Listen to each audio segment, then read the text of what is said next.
ஓம் சகனாவவது சகனௌ புனக்து சக வீர்யம் கரவாவகை தேஜஸ்வினாவதீதமஸ்து மா வித்விஷாவகை.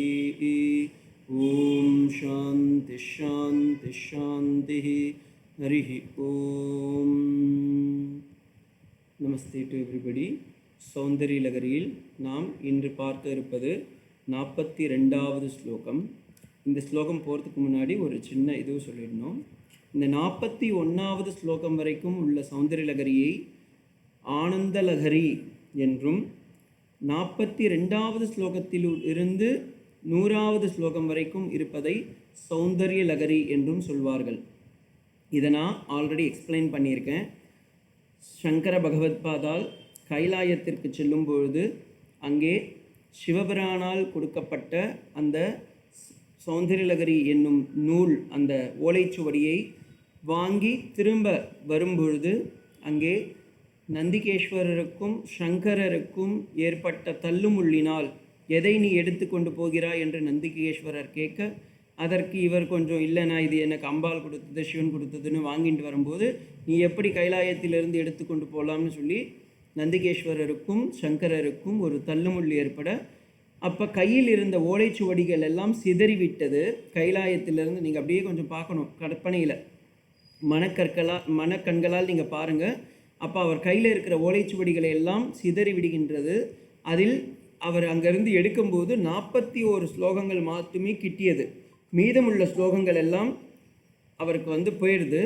அப்போ அவர் என்ன பண்ணுறாரு, அங்கே இருக்கிற அந்த ஸ்லோகங்களை எல்லாம் அந்த மீதமுள்ளெல்லாம் அழுகுறார். ஐயோ, இதை எடுத்துன்னு போய் உலகத்தாருக்கு கொடுக்க முடியலையே அப்படின்னும்போது அதை அவர் அம்பாள் சொல்கிறா, இல்லை இதெல்லாம் என்னுடைய அனுகிரகம் தான், உனக்கு நீயே இதை கம்போஸ் பண்ணி நீயே இதை மீதமுள்ள ஸ்லோகங்களை எல்லாம் பூர்த்தி செய் என்று அன்னை பராசக்தி சொல்ல, அதற்கேற்றாற்போல் சங்கர பகவத்பாதாலும் 42லிருந்து 100வது ஸ்லோகம் வரை அற்புதமாக அன்னையாரை கேசாதி பாதமாக வர்ணித்திருப்பார்.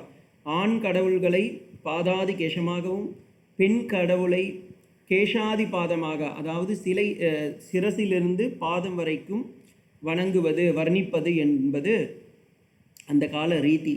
அப்போ இந்த 42வது ஸ்லோகத்திலிருந்து 100வது ஸ்லோகம் வரைக்கும் பார்த்தீங்கன்னா அம்பாளை அப்படியே உச்சந்தலையிலிருந்து உள்ளங்கால் வரைக்கும் எப்படி அபிராமி பட்டர் வர்ணித்தாரோ அதே போல் இங்கே சங்கர பகவத்பாதால் அதை அப்படியே அம்பாளை வர்ணிக்கப் போகிறார். காஞ்சி மகா பெரியவா சொல்லுவா, அந்த கைலாயத்துக்கு சென்ற அந்த சங்கரர் ஏன் இந்த மீதமுள்ள ஸ்லோகத்தை வாங்கிட்டு வரணும், ஏன்னா இந்த 42வது ஸ்லோகத்திலேருந்து 100வது ஸ்லோகம் வரைக்கும் இவ்வளவு அற்புதமாக இருக்கிற ஸ்லோகம், இந்த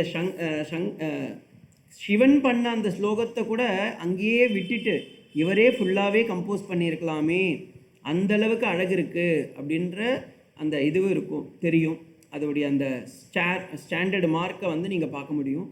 ரெண்டாவது பார்த்திங்கன்னா, இதனால்தான் இந்த ஆனந்த லகரியின் முற்பகுதியில் முதல் ஸ்லோகத்திலேருந்து 41வது ஸ்லோகம் வரைக்கும் பார்த்திங்கன்னா ஜம்பிள்ஸாக இருக்கும். ஜம்பிள்ஸ்னால் மாறி மாறி இருக்கும், எது முதல்ல வரும் எது ரெண்டாவது. ஏன்னா சிதறி கிடந்த அந்த ஓலைச்சுவடிகளை எல்லாம் ஒன்று சேர்த்து அவர் கூறியதால் அங்கங்கே விட்டு போயிருக்கும் சிலதெல்லாம். அதெல்லாம் நீங்கள் இதுவாக எடுத்துக்கக்கூடாது. அதனால தான் என்ன சுவாமி ஒவ்வொரு இதுவும் சீக்வன்ஸு இல்லையே, ஒரு கண்டினியூட்டி இல்லாமல் இருக்கே அப்படின்னு நீங்கள் கேட்டிருப்பீங்க. நிறைய பேர் எங்கிட்டே கேட்டாங்க. அதுக்கு காரணம் என்னென்னா, சிதறி கிடந்த அந்த ஓலைச்சுவடிகளை எல்லாம் சேர்த்து அவர் கொடுத்ததால் இப்படி ஆயிற்று.